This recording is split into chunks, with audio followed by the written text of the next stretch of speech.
Tem uma narrativa, não sei se é uma lenda, se é verdadeira, mas dizem que Michelangelo, quando estava pintando a Capela Sistina, não pagavam o salário dele. Tem filmes, inclusive, que repetem isso, que ele não recebia o salário, ficava reclamando, porque tinha que trabalhar, construir tudo aquilo, porque não era só pintar, né? Eles eram os verdadeiros arquitetos para construir a capela. E um dia ele desapareceu. E uns dizem que é porque, como não pagava ele pegou e foi fazer outra coisa e foi lá, sumiu.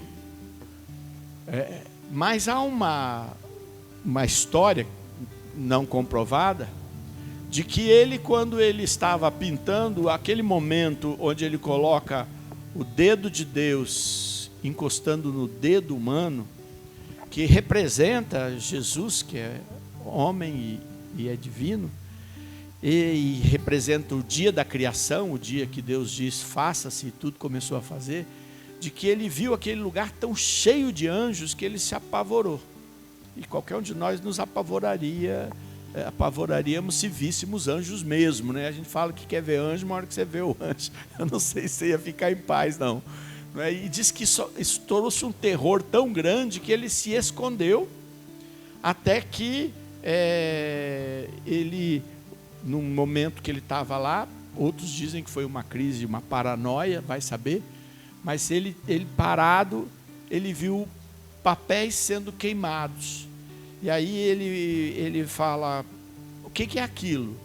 E aí vem uma resposta, que é a resposta do Apocalipse, que diz, são as orações dos santos levadas pelos anjos a Deus. E dizem que quando ele volta, ele pinta aquelas nuvens, não é? Tem umas nuvens atrás da pintura lá na Capela Sistina. Nós sabemos que as nossas orações em Jesus Cristo chegam a Deus. Mas os anjos têm uma missão, porque a nossa imperfeição, as nossas fraquezas, os nossos limites, os nossos vícios, as nossas perturbações, elas muitas vezes nos fazem como que ficarmos grudados no chão. E o anjo pega esse momento e leva a tua oração até Deus. Então estende a tua mão, e que oração você quer pôr na mão do anjo hoje? Que oração você gostaria de colocar na mão dele para que ele levasse lá no coração de Deus?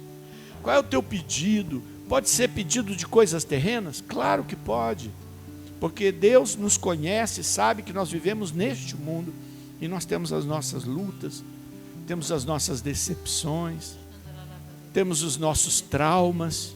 Então você coloca agora na mão de Deus, diz que você está colocando essa oração na mão de Deus. E se nós estamos nessa campanha, que é uma campanha de libertação, nós sabemos que muitas das coisas que Deus nos quer conceder ficam presas, porque o diabo as segura.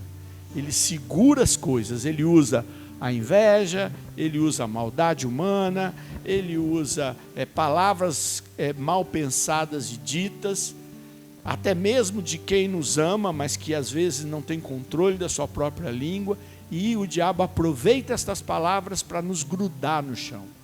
Pede para o Senhor, Senhor, levanta agora, Senhor, a minha oração, levanta meu pedido, Jesus, levanta, põe mesmo teus anjos, e que eu perceba que as orações estão sendo levadas até ti, e você faz a tua oração sincera e verdadeira. Pode ser por alguém, pode ser pelo teu trabalho, pode ser pelas coisas do teu coração, pode ser pela tua saúde, pode ser pela saúde de outra pessoa, pode ser pela transformação da vida de alguém, pode ser para que alguém encontre-se pessoalmente, poderosamente com esse Deus que nos ama. Te pedimos, Senhor, leve essa oração até o teu altar agora, Senhor. Deus é muito educado. Lá no Apocalipse, ele diz, eis que estou à porta e bato. E o que responde o próprio Apocalipse? Se você ouvir, abrir a porta, entrarei em sua casa, cearei contigo. Então, ele não vai invadir a tua casa. O Espírito Santo, que é Deus, com o Pai e o Filho, também não vai. É preciso convidar. É preciso dizer: vem ficar na minha casa. Espírito Santo, vem ficar na minha casa, que é meu corpo, vem ficar na minha mente, vem ficar nos meus lábios, vem ficar onde eu moro, vem ficar onde eu trabalho. Pede agora que o Espírito Santo seja um convidado seu. Que você possa dizer para ele: seja bem-vindo, Espírito Santo, pode vir, nós precisamos de ti. Porque se Jesus já nos salvou e está à direita do Pai, o Espírito Santo, a terceira pessoa da Santíssima Trindade, é quem age no nosso meio, é Ele que está presente. E eu quero que Ele esteja comigo, eu quero que Ele venha ficar na minha casa, eu quero que Ele esteja no meu coração, eu quero que Ele esteja na minha mente. Vem, Espírito Santo. Nós te pedimos, Pai amado, derrama o Teu Espírito aqui agora. Porque nós queremos ser movidos pela Tua autoridade. Queremos, Senhor, ver o Teu poder agir, e para agirmos em Teu nome, nesse Teu nome que tem poder, nós precisamos que o Espírito Santo esteja agindo em nós. Eu tomo posse agora desta graça do Espírito Santo, para que eu possa repreender o mal em todas as circunstâncias.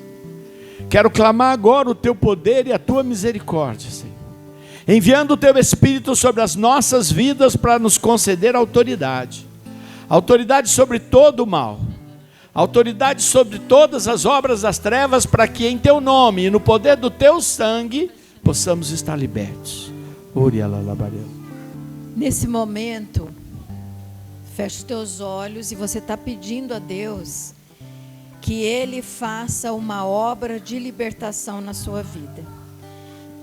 E você vai autorizar que o Espírito Santo vá varrendo da tua vida todos os momentos aonde o inimigo entrou. Porque a diferença entre o Espírito Santo de Deus e o inimigo de Deus é que o Espírito Santo bate e você abre a porta. E o inimigo de Deus, ele empurra a porta e quebra a porta se for preciso, e dali ele não sai mais. Ele só sai na hora que você renunciar, mandar embora e permitir que o Espírito Santo de Deus vá e tire esse inimigo. Então, de olhos fechados, o Senhor me mostra uma pessoa que você, às vezes na sua casa, está tudo fechado e você sente um vento frio passar dentro da sua casa. Parece que entra uma coisa fria. E o Senhor fala para você renunciar e mandar embora, porque é uma maldição, uma obra de feitiçaria que foi mandada para a tua família. E de vez em quando você sente isso. Se você sente isso nesse momento, você renuncie. Em nome de Jesus, o sangue de Jesus cubra a sua vida. Pelo que eu percebi aqui das revelações de Deus, muitas coisas Ele mostra, não que aconteceram na sua vida, diretamente na sua vida, mas na vida da tua família, dos teus antepassados. E veja, se Deus mostrou, é porque isso está afetando a sua vida.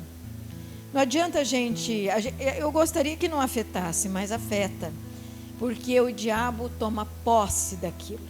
Ele tem direito, ele entra e aí ele toma conta daquilo. Então é preciso que a gente se posicione em nome da história da nossa família. E você tem que se posicionar diante dessa história da sua família, essa história de destruição que Satanás está fazendo. Porque pode ser que não na sua vida, mas pode estar fazendo nos teus parentes, pode estar fazendo nos teus, e ele vai continuar agindo enquanto não houver alguém que se posicione diante de Deus. Quando eu falo para erguer a mão, é porque é uma postura que você vai fazer, que você está se posicionando e está pedindo: Senhor, age com libertação, Senhor. Age com libertação nessa história. E por onde o inimigo entrou, que ele saia agora em nome de Jesus, que ele vá embora agora, que ele volte para trás em nome de Jesus. Aonde ele entrou, eu fecho a porta agora Eu fecho a porta Eu em fecho. nome de Jesus. Amém. Pela minha posição de fé, a Amém. minha postura de fé, que Amém. crê no poder de Jesus. Vai-te Então eu me embora, em coloco nome de Jesus. e falo: vai embora, Satanás, por onde nome você de entrou. Jesus, deixa Não livre. vai continuar Sangue ficando, de Jesus não. esteja sobre Não vai cada um continuar de nós, agindo. sobre Vai minha voltar vida. para o lugar Oh, da onde randalabaria, você veio, em nome de Jesus. Age com Bem forte. Clama o poder do Senhor sobre a sua vida, sobre a sua casa, sobre a sua história, sobre a sua família. Que cesse agora, em nome de Jesus, a ação maligna, destrutiva, que está operando na sua história, na nossa história. Age com poder. Que cesse agora, em nome de Jesus. Jesus, age com Por onde poder. entrou, vai voltar em nome de Jesus. Vai embora em nome de Jesus. Age com poder, Senhor, aqui. Age com poder, age com poder, age com poder, Senhor Jesus. Agora nós podemos Vamos sentar. sentar. Como é que nós vencemos isso? O Sidney falou a semana passada. Por que nós ficamos, né, vulneráveis à ação do inimigo? Por que nós não estamos protegidos? Por que o fato de nós, por exemplo, recebemos os sacramentos, somos batizados, estamos ali na igreja, por que nós não ficamos protegidos e as coisas não nos pegam, o inimigo não nos pega? Por que isso não acontece? Então, nós precisamos entender para sabermos como rezar e como ter libertação. Senão, nós passamos a vida toda só vendo as coisas acontecerem, às vezes não entendendo o que está acontecendo, rezando muitas vezes, fazendo mudanças e buscando uma libertação e que parece que ela não vai acontecendo. E quando nós vemos isso, é porque nós não aprendemos a lutar adequadamente, nós ficamos superficiais na história. Nós ficamos como se fosse rodando, isso que o diabo gosta de fazer, ele fica rodando a gente fica que nem, sabe barata tonta? Você já escutou essa frase, né? Fica igual uma barata tonta, resolvendo as coisas, tentando sair daquilo, rodando, e quando você está rodando, você não sai do lugar, né? Sabe disso. Se você ficar rodando, você não vai para frente, porque você está sempre voltando, indo e voltando, uma barata tonta. Já se sentiu que nem uma barata tonta? Ou está se sentindo assim nas coisas da sua vida? Provavelmente, se você está sentindo isso, é porque o inimigo está te rodando, você não está vendo as coisas claramente, e aí você fica rodando. E olha que cansa, hein? Ficar rodando cansa, fica com a cabeça tonta, não consegue pensar e fica assim. Não pode ser assim. Então, nós temos que aprender que o Senhor quer nos libertar e Ele quer nos esclarecer. Então, essa campanha que a gente está fazendo, eu penso que não é só para o Senhor mostrar coisas como Ele mostrou hoje, mas é para Ele nos dar caminhos para sair dessa situação de barata tonta, de ficar rodando e nunca sair do problema. É isso que nós temos que buscar aqui nessa nossa campanha. Aprender com isso. Semana passada, o Sidney falou, por que isso entrou na humanidade? Isso entrou lá no começo. Lá no Gênesis, lá, quando um irmão mata o outro, Caim mata Abel por inveja. E fica muito claro que o que move, o que ajuda o inimigo a agir, são coisas muito concretas. Por exemplo, e das mais fortes, a inveja. E hoje, vocês podem notar que ninguém mais liga nem para a inveja. Não tem problema, invejar não tem problema. Só que lá no começo da Bíblia está dizendo, é a porta por onde o inimigo entra. É a porta da inveja. entrou lá atrás, que o Sidney falou muito bem, e continua até hoje na humanidade do mesmo jeito. E foi tão forte aquilo que aconteceu, aquela inveja cegou aquele irmão, né, Caim, que matou Abel, cegou. A inveja cega as pessoas, e por isso que elas continuam. Elas não conseguem, começam a não ver mais. E aí, quando isso aconteceu, aquele sangue inocente foi derramado, e por isso o Senhor teve que fazer uma obra de libertação. Está entendendo? Não é coisa assim banal, não é uma coisa qualquer. Ele teve que fazer uma obra de libertação do homem. E ele fez isso através de Jesus, que ele veio e obedeceu a Deus, foi fiel a Deus, filho de Deus, foi fiel a Deus em todas as coisas e derramou o seu sangue reparador, como o Sidney já explicou muito bem, por aquele episódio. Por isso que, quando nós nos deparamos com o inimigo, a primeira coisa que eu tenho que entender é que há alguém que me libertou. E esse alguém é Jesus, que veio, se encarnou, morreu, derramou seu sangue, para que hoje e em qualquer tempo eu peça: sangue de Jesus, me liberte. Então não é o nosso sacrifício, não é o que eu faço, não é o que eu consigo fazer, até porque não conseguimos fazer nada, ficamos rodando. É aquele que consegue, que é aquele que já resgatou pelo seu sangue que foi derramado. Por isso que eu peço o sangue de Jesus, que a primeira arma contra o inimigo é o sangue de Jesus. Primeira coisa que nós temos que entender é isso. É Ele que conseguiu, não sou eu. Não é a minha força, não é a minha capacidade, não é a minha inteligência, não é o quanto que eu vou na missa, o quanto que eu rezo, o quanto que eu fico fazendo sacrifícios, por exemplo. Não sou eu. É o sangue de Jesus que venceu por mim. Então, eu tenho que entender para pedir a coisa certa e não ficar com uma oração que faz só eu ficar rodando e não me liberta. Primeira coisa, o sangue de Jesus, que o Sidney falou. E hoje eu quero falar ainda quase que a mesma coisa, né? Que é uma arma que o Senhor nos dá, que é o próprio Jesus, a própria vida de Jesus. E Jesus, quando ele está lá em João, na oração sacerdotal, ele fala assim, no finalzinho: não peço que os tire do mundo, mas que os livre do maligno. E Jesus sabia disso.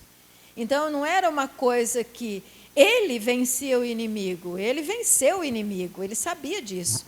Mas ele sabia que nós precisamos vencer. Porque aqueles que estão no mundo enfrentam essa ação maligna. Então, ele se preocupou e disse assim, não peço que os tire, porque não é, eles têm que fazer a parte deles, mas que os livre do maligno, que os ensine a se livrar do maligno. Então, não adianta a gente pensar que não vamos ter que enfrentar o maligno, porque vamos ter todo o tempo, porque ele está no mundo, mas nós temos que saber como enfrentar. Quando acontecem as coisas, quando temos a nossa vida aí, temos que saber como enfrentar, temos que enxergar isso. Versículo 6 do capítulo 2 da carta de São Paulo aos Filipenses. Sendo ele de condição divina, não se prevaleceu de sua igualdade com Deus, mas aniquilou-se a si mesmo, assumindo a condição de escravo e assemelhando-se aos homens. E sendo exteriormente reconhecido como homem, humilhou-se ainda mais, tornando-se obediente até a morte e morte de cruz. Por isso, Deus o exaltou soberanamente e lhe outorgou o nome que está acima de todos os nomes, para que ao nome de Jesus se dobre todo joelho no céu, na terra e nos infernos, e toda língua confesse para a glória de Deus Pai, que Jesus Cristo é o Senhor. Então, daqui a pouco você lê de novo esse pedacinho. O que acontece? Ele veio ele teve que vir nessa obra de restauração. Então, veja como nós simplificamos as coisas de Deus, queremos que elas se realizem de um jeito, de qualquer jeito, e não é de qualquer jeito. O Senhor, Deus, Ele preparou, tem toda uma história, começou lá na história de Caim e Abel, e Ele foi preparando até que Jesus veio, e Jesus já veio para isso, né? Tomou esse lugar de obediência a Deus, de filho de Deus obediente, morreu, derramou o seu sangue, para que através dessa história que ele fez. Então, você veja que isso é concreto. Isso não é uma coisa que não acontece um fato após o outro. Foi acontecendo, nós temos a história toda da Bíblia. Até chegar em Jesus, nós temos fatos e fatos e fatos. Veja que o Senhor, Ele constrói. E aí nós queremos que, não, eu rezo o terço todo dia, tem que acontecer alguma coisa, não é possível, tem que libertar. Ou então eu vou na missa todo dia, tem que libertar. Ou então eu estou fazendo o cerco de Jericó, tem que libertar. Eu quero que você entenda que não é que o Senhor Ele age através dessas coisas, mas não liberta a nossa vida totalmente de todas essas ações malignas com coisas simplórias. Não vou falar nem simplista, estou falando simplória, que é esses tipos de oração. Nós precisamos entender que há uma profundidade nessa história, que é, ele, conhecendo tudo isso, o Senhor mandou o seu Filho, e Jesus teve que obedecer. Por isso que Jesus passava as madrugadas orando, suava sangue, para saber o que tinha que fazer, porque ele tinha que obedecer. E quando ele conseguiu obedecer, e a obediência dele foi chegar lá na cruz e morrer, derramar o seu sangue, para poder trazer um caminho de libertação do inimigo. É ali que ele conseguiu. Por isso, para nós conseguirmos a libertação das nossas vidas, nós temos que entrar pelo caminho que é Jesus Cristo, que é o nome de Jesus Cristo. Por isso que essa passagem fala direitinho, que todo joelho, lê de novo esse trechinho aí, que tem que ficar na nossa cabeça. Porque ao nome de Jesus se dobre todo joelho, no céu, na terra e nos infernos, e toda língua confesse para a glória de Deus Pai, que Jesus Cristo é Senhor. Então, quando isso acontece, quando Jesus, pessoa Jesus, físico, ele faz a vontade de Deus, ele obedece, ele constrói essa história, que é uma história verdadeira, relatada de fatos. Quando ele faz isso, ele consegue abrir o caminho. E esse caminho é aberto aonde? No céu, na terra e no inferno. Por isso, eu tenho que entender que é o caminho que eu tenho. Não há o caminho que cada um faz o que quer, que cada um escolhe o que quiser, que cada um cria os seus caminhos de libertação. Não, só há um caminho, segundo a palavra de Deus. Porque é esse o caminho, quando eu entendo que Jesus é o caminho, e eu então declaro, Jesus, é no teu nome, Jesus, é na tua pessoa, Jesus. Por isso que você já deve ter ouvido bastante que a gente fala, em nome de Jesus, você faz a oração e fala, em nome de Jesus, né? Mas porque é verdade, porque é Ele o caminho, e eu tenho que entender para que eu possa entrar nesse caminho de libertação. Se eu não entender, se eu ficar achando que é qualquer coisa, que é de qualquer jeito que reza, que é qualquer coisa que eu devo aceitar, você não vai encontrar esse caminho de libertação, você vai ficar rodando que nem uma barata tonta. Então, você precisa entender e depois assumir esse caminho na tua oração, nos teus problemas. Esses problemas aí que você tem, que você vê que o inimigo está ali dominando, é quando você assume esse Jesus dentro da sua vida, que aí você vai ter a libertação. Então é preciso que a gente não só use o nome de Jesus, né? De maneira, eu rezo em nome de Jesus, você também tem que fazer isso, mas você tem que entender e assumir isso na sua vida. Aí cada problema que você tem, cada coisa na sua vida que você vê o diabo agindo, você sabe que quando você começa a proclamar esse Jesus, o diabo vai ter que se dobrar. E às vezes você tem até que falar para ele: demônio, você vai ter que se dobrar, porque eu estou em nome de Jesus orando. Está entendendo? Cutuca a pessoa do lado e fala: é assim que você tem que rezar. Não é nem complicado, mas você tem que assumir isso. Se você ficar procurando essas fórmulas e coisas você vai se confundir.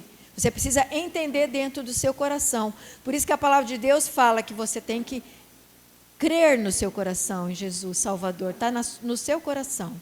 E depois do seu coração, aí vem na tua boca. Aí você fala. Então, primeiro você crê neste Jesus que venceu o inimigo, esse Jesus que domina no céu, na terra e no inferno. Ele domina. E o diabo tem que se dobrar diante dele. E o inimigo, as ações malignas, têm que se dobrar diante dele, porque não é eu que criei isso. Isso está na Bíblia, isso é a ordem de Deus. Isso é o plano de Deus. Foi ele que fez assim. Então, quando eu assumo esse tipo de comportamento de vida e de oração, aí eu começo a ver a libertação real na minha vida. E como eu falei, eu tenho que crer no coração, né? Então não adianta fingir, porque está no coração, né? O Senhor sabe o coração, não adianta fingir, está no coração. E proclamar a minha fé nessa pessoa de Jesus. Quando eu vou fazendo isso na minha vida, cada vez mais eu vou vendo o poder de Jesus. Cada vez mais eu vou ver a ação de Jesus. E aí cada vez eu vou ficar mais forte na minha fé. E cada vez eu vou conseguir mais libertação. E cada vez o inimigo vai ficar mais longe de mim. Porque ele está vendo que eu sou firme. Que o meu coração crê e a minha boca proclama. Quero utilizar o texto de São Paulo da carta aos Romanos, no capítulo 10, versículo 9, para a gente poder fazer essa oração. Poderia usar aquela mesmo do Filipenses 2, não é, que diz que Jesus é Senhor. Não é? Isso é importante. Veja que ele não fala é o Senhor, ele fala é Senhor. O verbo é proclamado de maneira permanente. Ele continua sendo. Ele não deixa de ser. Ele não precisa que você reconheça para que ele seja. Ele é. Então toma posse disso no teu coração, imaginando que todas as obras do inferno ficam dominadas sobre Jesus. E eu vou ler o texto de Romanos 10, 9, e aí eu vou conduzir a oração para você repetir comigo. Diz assim: se com tua boca confessares que Jesus é o Senhor, e se em teu coração creres que Deus o ressuscitou dentre os mortos, serás salvo. É crendo de coração que se obtém a justiça, e é professando com palavra que se chega à salvação. Amém. E todo que nele crer não será confundido. Amém. Então levanta a sua mão. Nesse momento você imagina todo o universo que está na sua vida. Teu trabalho, pessoas que você conhece, sua família, sua casa, o lugar para onde você normalmente tem que ir, andar, caminhar, que você também se diverte. Você vai olhar todos os que estão sob a sua autoridade, filhos e outros que nem às vezes são filhos, mas que estão sob a tua autoridade, sejam de sangue ou não, netos, todos os que estão debaixo da autoridade que Deus te concedeu. E de mão erguida você vai nesse momento dizer comigo: eu Eu creio creio que Jesus ressuscitou dos mortos. Eu creio que a Ele foi dado todo o poder no céu, na terra e no inferno. E por isso proclamo com meus lábios que Jesus é o Senhor. De todas as coisas. Na minha vida. Na minha vida. Amém. Amém. Amém.